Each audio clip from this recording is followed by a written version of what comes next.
এই যে ইয়াবা ইয়াবা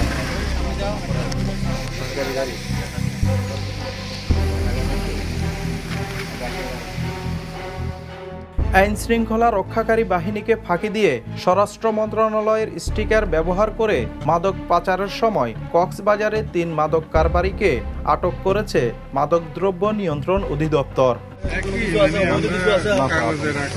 বুধবার সকালে চট্টগ্রাম কক্সবাজার মহাসড়কের রাবার বাগান এলাকায় বিশেষ অভিযান চালিয়ে তাদের আটক করা হয়।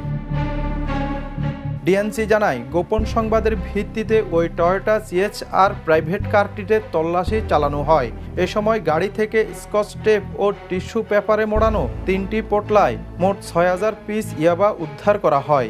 ইয়াবা বহনে ব্যবহৃত গাড়িটি জব্দসহ তাদের কাছ থেকে 4টি স্মার্টফোন ও গাড়িটির কাগজপত্রও উদ্ধার করা হয়েছে। কক্সবাজার ডিএনসির উপপরিচালক সোমেন মণ্ডল জানান, আটককৃতদের বিরুদ্ধে রামু থানায় মাদকদ্রব্য নিয়ন্ত্রণ আইনে মামলা দায়ের করা হয়েছে।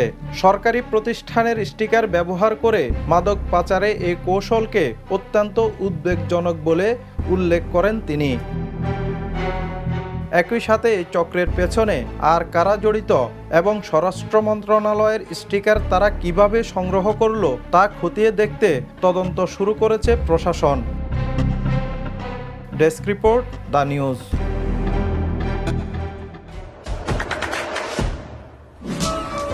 দেশে দেশে সবার সাথে দ্য নিউজ।